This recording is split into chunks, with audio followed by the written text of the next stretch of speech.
अब श्री सुखदेव महाप्रभु कहते हैं कि राजन, एक बार भगवान अपने परिवार के समस्त नाती पोतों को लेकर के घूमने गए। भगवान समस्त बाल गोपालों को लेकर के चल दिए घूमने के लिए। एक सुंदर बगीचे में घूमते घूमते पहुंचे। भगवान समस्त बालकों से कहते हैं कि भैया आप लोग यहाँ पर खेलो और हम विश्राम कर रहे हैं। भगवान एक सुंदर पेड़ की छांव में विश्राम करने लगे। इधर समस्त बालक नदी में वो बगीचे में गेंद खेलने लग गए। जैसे ही गेंद खेल रहे थे, वह गेंद खेलते खेलते एक कुएं में जाकर के गिर गई बगीचे के। समस्त बालक गए कुएं में। जैसे ही गेंद देख रहे थे तो गेंद दिखी नहीं, एक बड़ा भारी गिरगिट दिखाई दे गया। वह सारे बालक उस गिरगिट को देख करके डर गए और सीधे दौड़ते भगवान के पास आए। भगवान कहते हैं कि भाई क्यों इतना घबरा रहे हो? वह बालक कहते हैं कि प्रभु कुआं में चल करके देखिए कितना बड़ा भारी गिरगिट है। भगवान उस गिरगिट को देखने के लिए आए, उस गिरगिट को स्पर्श किए और उस गिरगिट को जैसे ही भगवान स्पर्श किए उसका शरीर छूट गया और एक पुरुष प्रकट हो गया। भगवान कहते हैं भाई आप कौन हो? तब वह परिचय देता है, नगो नाम नरेंद्रो मिक्षाकुतनयः प्रभो दानिष्वाख्यायमानेषु यदि ते कर्णमस्पृशम्। प्रभु यदि आप दानियों में नाम सुने होंगे तो सबसे पहले मेरा नाम सुने होंगे। आज इसकी भाषा देखिए किस तरह अभिमान वैध भावना है। क्या कह रहा है? यदि प्रभु आपने नाम सुना होगा दानियों में तो सबसे पहले आप मेरा नाम सुने होंगे। महाराज मैं इक्ष्वाकु वंश का राजा नग हूं। भगवान कहते हैं भाई तुम राजा नग हो, इतने बड़े दानी थे फिर गिरगिट क्यों बन गए? किसका दान किया करते थे? तब वह कहता है कि महाराज प्रभु मैं गायों का दान किया करता था। भगवान कहते तुम गायों का दान किया करते थे तो ऐसे बूढ़ी गायों का दान किए करते रहोगे? कहता नहीं महाराज मैं बड़ी सुंदर सुंदर गायों का दान किया करता था। पयस्वनी तरुणी शील रूपो गुणों प्रपन्ना कपिला है मसंगी न्यायाधिकारोप्य गुरा सवत् साधु कुल माला भरणं ददावहम् पयस्वनी तरुणी शील रूपो। महाराज मैं बढ़िया सुंदर सुंदर गायों का दान किया करता था, कपिला गाय का दान किया करता था, सुंदर दूध देने वाली गायों का दान किया करता था, एक से एक नई नई कपिला गाय तरुणी गायों का दान किया करता था। और ऐसे दान नहीं किया करता था प्रभु मैं गायों के खुर को चांदी में मढ़वा करके और सींग को सोने में मढ़वा करके दान दिया करता था। भगवान कहते हैं इस तरह से आप दान किया करते थे फिर गिरगिट क्यों बन गए? तब वह राजा नग बतलाता है कि प्रभु मैं जो गायों का दान किया करता था तो एक दिन मैं एक ब्राह्मण को एक गाय दान में दिया। वह ब्राह्मण उस गाय को अपने घर लेकर के गए और गौशाले में बांध दी। रात्रि के समय वह गाय छूट करके मेरे गौशाला में आ गई। प्रातः काल में स्नान करके दान देने के लिए गया और मेरे सैनिक उसी गाय को दोबारा लेकर के आ गए और वही गाय मैं दोबारा दान में दे दिया दूसरे ब्राह्मण को। अब इधर से वह ब्राह्मण गाय को लेकर के जा रहा था और उधर जो दूसरा ब्राह्मण था वह अपनी गाय को ढूंढता हुआ वापस आ रहा था। दोनों ब्राह्मण रास्ते में मिल गए। जैसे ही वह ब्राह्मण गाय को देखा कहता है कि महाराज यह तो मेरी गाय है, आप कहाँ लेकर के जा रहे हैं? दूसरा ब्राह्मण कहता है कि यह गाय मुझे अभी भी राजा दान में दी। कहते हैं यह गाय तो मेरी है, मैंने कल मुझे दान में दिए थे। दूसरा ब्राह्मण कहते हैं कि यह गाय मुझे अभी अभी दिए हैं। दोनों कहते हैं यह गाय मेरी है, यह गाय मेरी है। कहते हैं चलो राजा के पास मैं कुछ बात मुझे अभी अभी दान में दिए। तो दूसरा ब्राह्मण कहता है चलो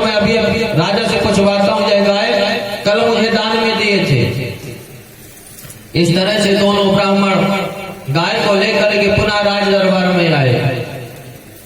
राजा के पास गए। राजा नग से पूछते कि आप बताइए महाराज कि यह गाय मुझे आप कल दान में दिए थे। राजा नग कहता हाँ महाराज, मैंने कल आपको यह गाय दान में दिया था। दूसरे ब्राह्मण कहते हैं महाराज यह गाय आपने मुझे अभी अभी दान में दिया। राजा नग कहते हैं जी महाराज, मैंने यह गाय आपको अभी अभी दान में दिया। दोनों ब्राह्मण कुछ भी पूछते, राजा नग केवल सिर हिलाते रहते, भाई कुछ नहीं बोलते। दोनों ब्राह्मण काफी देर तक पूछते रह गए, क्रोधित हो गए। क्रोध में आकर के श्राप दे दिए कि हम जब से पूछ रहे हैं कि यह गाय किसकी, आप कुछ उत्तर नहीं दे रहे। क्यों नहीं दे रहे? जब हम तुम्हें श्राप देते हैं कि हम जब से पूछते हैं आप केवल सिर हिलाते जा रहे हो, तो जाओ अगले जन्म में गिरगिट बन जाना। आज महाराज एक ब्राह्मण के श्राप से गिरगिट बना और आपके स्पर्श से मैं मुक्त हो गया। इस तरह से वहीं बगीचे में कुआं के किनारे भगवान अपने समस्त बालकों को शिक्षा देते हैं कि बेटा जीवन में कभी भी ब्राह्मणों का अपमान मत करना, कभी भी ब्राह्मणों के धन का हरण मत करना। जो भी व्यक्ति ब्राह्मण के धन का हरण करता है उस व्यक्ति का समूल विनाश हो जाता है। भगवान बतलाते हैं कि बेटा ब्राह्मण का श्राप लेकिन विष से भी बढ़ करके होता है।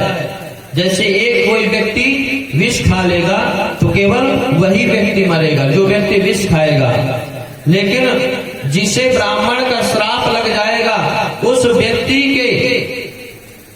उस व्यक्ति का पूरा परिवार समाप्त हो जाएगा उस ब्राह्मण के श्राप से। इसलिए कभी भूल करके भी ब्राह्मण का अपमान मत करना, ब्राह्मण के धन का हरण मत करना। आज इस तरह से बड़ा सुंदर उपदेश दे रहे थे भगवान अपने परिवार के बालकों को। ऐसा सुंदर उपदेश भगवान दिए और समस्त बालकों को लेकर के द्वारिका में आए, राजभवन में पहुंचे। अब इधर दाऊ भैया भगवान के पास आए। दाऊ भैया भगवान से कहते हैं कि कन्हैया मेरी इच्छा वृंदावन घूमने की। भगवान कहते हैं दाऊ भैया यदि आपकी इच्छा वृंदावन घूमने की है तो आप जाकर के वृंदावन घूम के आइए। दाऊ भैया वृंदावन की यात्रा में निकल पड़े। इधर जब तक दाऊ भैया द्वारिका में रहते थे तब तक कोई आंख उठा करके नहीं देखता था। अब इधर जैसे ही द्वारिका से दाऊ भैया चले, इधर दुष्टों ने द्वारिका पर नजर डालना प्रारंभ कर दिया। एक पौंड्रक नाम का राजा था, वह स्वयं अपने आप को भगवान सिद्ध करने की कोशिश करता था। इसका एक मित्र था काशीराज।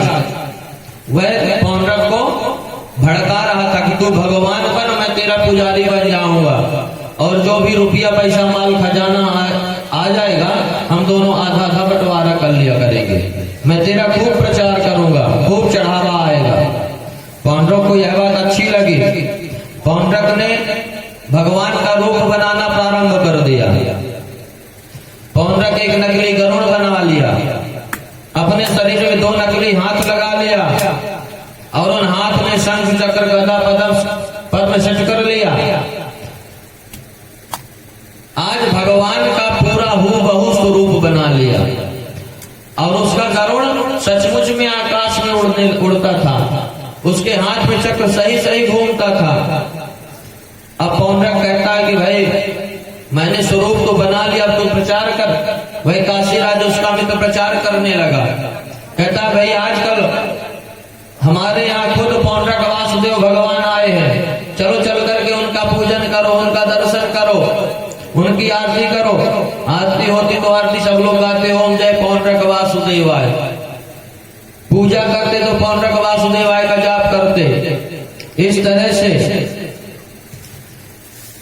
पौंड्रक वासुदेव की पूजा होने लगी। एक दिन काशीराज गया पौंड्रक के पास और कहता है कि अपने यहाँ की सारी जनता तो तुम्हें भगवान मानने लगी है। यदि द्वारिकाधीश तुम्हें भगवान मान ले तो तुम्हारे स्वरूप पर भगवत्ता की मुहर लग जाएगी, फिर तुम्हें कोई भी इस दुनिया में भगवान मानने से इंकार नहीं कर सकता। पौंड्रक कहता बताओ भाई क्या करना पड़ेगा। काशीराज कहता है कि द्वारिकाधीश के नाम का एक धमकी भरा पत्र लिख और भगवान को चुनौती दे। इस प्रकार से पौंड्रक एक सुंदर पत्र लिखा, धमकी भरा। उसमें लिखता है कि अब तुम असली भगवान नहीं हो, असली भगवान अब आ गए हो। अब तुम अपना यहां से गोदिया बिस्तर बांधो और जाओ। एक ब्राह्मण को पत्र दिया, दूत को पत्र दिया। वह दूत ले आकर के पत्र द्वारिकाधीश भगवान को देने लगा। उद्धव जी आगे बढ़े, पत्र खोली, जैसे पत्र को खोले, पढ़े और जोर से हंसने लगे। भगवान कहते हैं क्यों भाई, क्यों हंस रहे हो? उद्धव जी कहते हैं कि प्रभु इसमें लिखा है कि अपना बोरिया बिस्तर बांधो यहां से, असली भगवान अब आ गए हैं, पौंड्रक वासुदेव भगवान। इस तरह से उद्धव जी कहते हैं प्रभु ये आपको चुनौती दे रहा है। भगवान कहते हैं उस दूत से कि भाई तुम अपने भगवान से कह देना कि हम उनका दर्शन करने के लिए परसों स्वयं आएंगे। वह दूत गया, पौंड्रक से बताया कि मैंने पत्र जैसे ही द्वारिकाधीश को दिया, द्वारिकाधीश पढ़े और कहते हैं कि जाकर के अपने भगवान से बता देना कि उनके दर्शन के लिए परसों स्वयं आ रहे हैं। अब पौंड्रक घबराने लगा, काशीराज को बुलवाया। काशीराज कहता है कि चिंता क्यों कर रहा है, जब भगवान बने हो तो फिर चिंता मत करो, अब होगा जो होना होगा। काशीराज कहता चिंता मत कर, मैं हूं। इधर भगवान पहुंचे, जैसे ही भगवान पहुंचे पौंड्रक गरुड़ पर बैठा, एक बटन दबाया कि गरुड़ उसका आकाश में उड़ने लगा। दूसरी बटन दबाया, उसके हाथ में चक्र घूमने लगा। भगवान कहते हैं पौंड्रक तू मेरा स्वरूप बनाने में मेरा कितना चिंतन किया होगा। भगवान अपने सुदर्शन चक्र से पौंड्रक का उद्धार किए। पौंड्रक सीधे भगवान के धाम को गया। भगवान अपने सुदर्शन चक्र से काशीराज का अंत किए और उसका सिर काट करके वहीं काशी पर फेंक दिए। काशीराज के वध का समाचार उसके पुत्र सुदक्षिण को मिला। उसने अभिचार विधि से दक्षिणाग्नि की आराधना किया और प्रत्यय को प्रकट किया। द्वारिका को भस्म करने के लिए भेज दिया। भगवान अपने सुदर्शन से उस प्रत्यय को भी भस्म कर दे और सुदर्शन को आदेश दे कि जाकर के पूरी काशीपुरी को विध्वंस कर दो। भगवान के सुदर्शन चक्र ने आकर के काशीपुरी को भस्म कर दिए।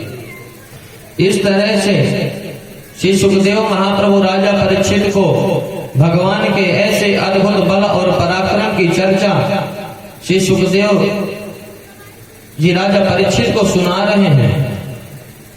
एक दिन राजा परीक्षित बतलाते हैं कि महाराज बीच बीच में कुछ दाऊ जी के भी बल और पराक्रम की चर्चा में सुनाते चलिए। श्री सुखदेव महाप्रभु कहते हैं कि राजन दाऊ जी पूजन किया करते थे। पूजन में वरुण कलश रखे हुए थे।